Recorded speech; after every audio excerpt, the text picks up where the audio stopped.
Oui, j'aime.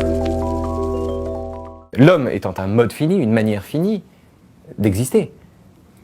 Le rapport que nous entretenons à l'existence est un rapport de tantale, d'insatisfaction. Le problème, c'est que nous importons, nous exportons ce rapport, le rapport que nous entretenons au monde lui-même. Et nous faisons comme si Dieu entretenait avec le monde le rapport que l'homme entretient avec le monde. Nous anthropomorphisons Dieu.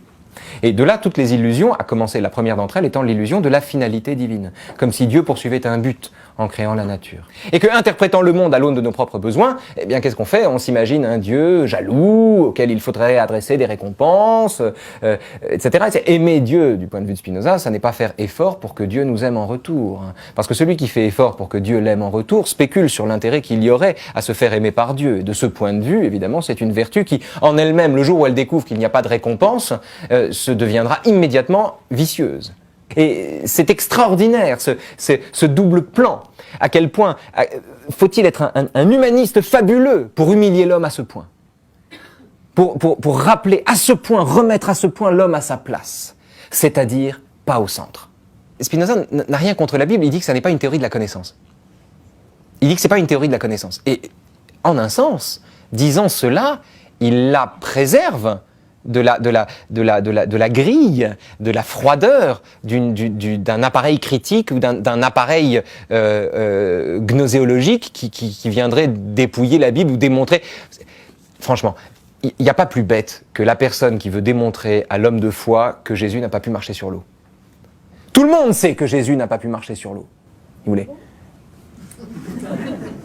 Vous avez un doute?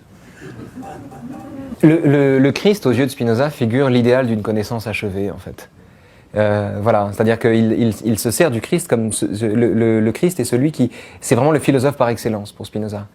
C'est le philosophe par excellence, c'est-à-dire c'est celui qui connaît si bien la parole de Dieu, c'est celui qui comprend si bien la parole de Dieu, qu'il est capable de la restituer dans les termes accessibles à tous. Et il va jusqu'à démontrer, d'une certaine manière, la pleine intelligibilité du monde, ou la toute intelligence du monde, à l'œuvre dans la figure du Christ. Il la démontre en mettant en scène, en mettant en évidence la façon dont le Christ a rendu sa connaissance accessible. Et la traduite dans des termes accessibles à ceux qui n'avaient pas sous la main les moyens de le comprendre, de comprendre ce qu'ils savaient. Le Dieu de Spinoza est un Dieu, dont je vous l'ai dit, qui coïncide avec la nature, qui est tout entier tout ce qui existe, et dont la puissance est telle que, coïncidente avec le monde, étant tout ce qui existe, le Dieu de Spinoza ne s'en sépare pas, mais surtout donne toute sa mesure, si vous voulez. C'est pas quelqu'un qui choisit un monde dans un supermarché d'univers où il prendrait celui-là plutôt qu'un autre. Non! Il n'y a qu'un univers, c'est celui qui existe. Il n'y a pas d'univers possible en amont de l'univers existant. L'idée d'un univers possible avant l'univers existant est une fiction humaine, c'est une chimère humaine.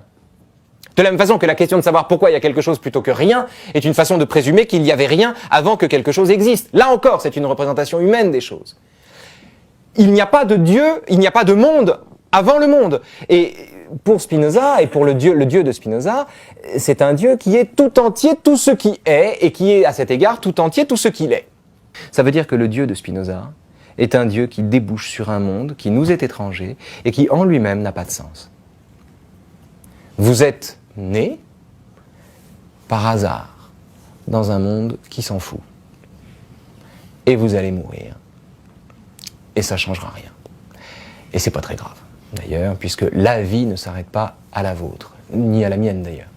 Vous pouvez tenir le résultat que vous êtes pour l'ultime contingence ou l'ultime hasard d'une série de hasards vertigineux qui a valu à vos parents de se rencontrer, aux parents de vos parents de se rencontrer, et ainsi de suite. Et c'est parfaitement légitime de le faire et de considérer à cet égard qu'on est né par hasard dans un monde qui s'en fout.